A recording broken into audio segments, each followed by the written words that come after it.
Welcome back to Nick Lenz's Comic Corner, Classic slash Non-Classic. This is episode 556 and Doubleshot 462. Two DC Golden Age books. First up, it is Wonder Woman! Golden Age Volume 1, collecting her first appearance from the backup story for All-Star Comics number 8, her story from Comic Clavicade number 1, her stories from Sensation Comics 1 through 14, and the first 3 issues of her ongoing series. I should point out, though, Sensation Comics number 1 is commonly misinterpreted as Wonder Woman's first appearance because it's the first time she appeared on the cover. Her first actual appearance was in All-Star Comics number 8. Now, someone might look at the cover like, "Oh, is that Darwin Cook's artwork?" It's the same style. Yes, that's one thing interesting you guys should praise about the artist. The actual cover artist this thing is Michael Cho. Yep, Michael Cho is the cover artist this thing. All the issues written by the creator of Wonder Woman, William Moulton Marston, and the artwork is done by Harry G. Peter. Yep. Now, the thing with these stories are, in the case of All-Star Comics number 8, that is simply put her origin story. Now, the issue itself is just a regular JSA story. Now, later on, she does become part of the JSA as their secretary. Linkara himself has done a review of this issue plus issue 14 Sensation Comics on his channel. He did a review of issue 8 part of Sea Gorgeous month, Sea Gorgeous 14. He did that as a review. Actually, he did that very recently as a review for his Christmas comics. Yeah, just a Christmas story with a lot of the. Here's the weird thing about these Sensation Comic stories. These Sensation Comic stories does set up some stuff basically she's known for, like how she got the name of Deanna Prince.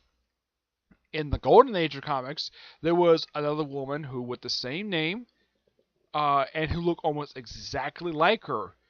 Though later on, the only character only appeared a couple times I can think of. Appeared in this first story. Appeared in I think it was Sensation Comics number. Yeah, it was Sensation Comics number 1, her secondary appearance, and she just happened to come across her, and chick up named Deanna Prince, and the other woman just retired and just started a family. The character came back later on, and of course the only way to tell the difference between her and Wonder Woman is that she grew her hair out long, she changed her hairstyle, and the way the artwork depicts her is that she's actually about a couple inches taller than Wonder Woman. Yep. Now, those of you wondering about Wonder Woman's costume here, this will be her definitive costume for a good 20 years. This would, up until let's say 1960s, this basically was her costume. This whole skirt look thing, the Legends of Wonder Woman series, which is a review of it last video, this is the same exact costume. As for her Golden Eagle, she would have that thing up until the 1970s, which was replaced by her actual logo that she's known for having, the 2 W's that she has across her chest. Yep. All these stories here are pure classic stories, though I should critique about something about the Wonder Woman covers, is that half the time she appears to be tied up, basically in bondage. Yeah, the creator had a fetish for this a lot. Let me show you some examples of her in bondage. Well, that's not it. A lot of the early covers for Wonder Woman would have her frequently in bondage. Well, Sensation Comics not that the case, but in the case of the main series, yeah, she will be shown constantly being tied up a lot in various different positions. And yes, I do know about the fact that the creator was actually in a polygamous relationship. He actually had a wife, and he actually was dating one of his students. So I know full well about that. So yeah, in case you mentioned in the comments below about, oh, did you know the creator had a relationship with 2 women? Yeah, I already know that. Yeah, I knew it because I looked up, and plus Linkara brought it up in his review. But a lot of the time, basically, when she's in these covers, now later on, this had a reputation for doing this, where she's frequently tied up. A lot of the time, when she is tied up, she's usually tied up with her hands either in chains or using her actual rope. There's only a couple of villains who basically pop up in these stories. One, of course, is Dr. Poison. The other, of course, is the Baroness, who... No, not the one from G.I. Joe comics. Yeah, she would also appear in the Wonder Woman TV show. She appears in here for a brief period of time, then she retires and she basically becomes a slave to one of the Greek gods. All the stories in here are pure classic stories for what they are. They're all good, pure Golden Age fun. I enjoy these stories. I give this book a 10 out of 10. It's just purely amazing. Next up it is Batman Golden Age Volume 4. Collecting Batman 12-15. His stories from Detective Comics 6674 and the stories from World's Finest number 7 through 9. Is there any first appearances in here? 1. Two-Face. That's it. Though, this is the usual. Now, there's something I should point out, though. Like in the last volume, there is a couple instances of how lazy of an artist Bob Kane can be. There's a couple stories in here where Batman goes like half an issue without his bat symbol. Heck, there's even one story where the artist forgot to draw his utility belt. I'm kind of like, okay. I would have thought after like 70 years these comics being around, I would have thought maybe someone in DC would have noticed this way. Nope. You wouldn't. I'll show you. I'll show you an example of this.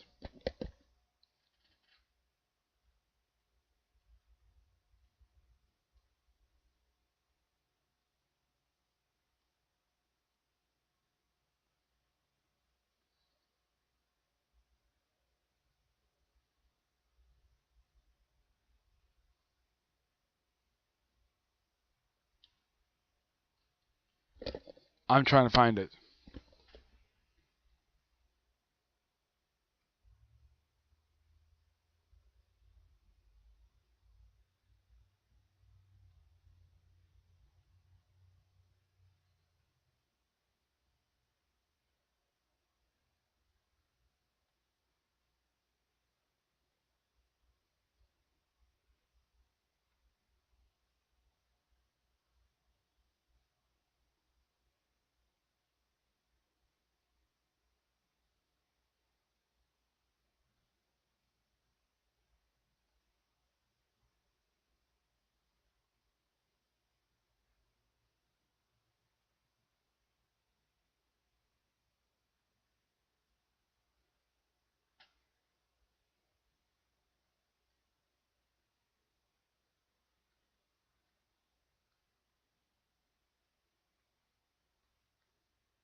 My apologies taking a little while with this. It's just kind of hard to find it because I remember seeing it here where the artist actually forgot to draw his utility belt on him. And Bob Kane himself on occasion kept forgetting like half the time to draw the bat symbol on his chest. Yeah, I do not know why in the world Bob Kane got away with this.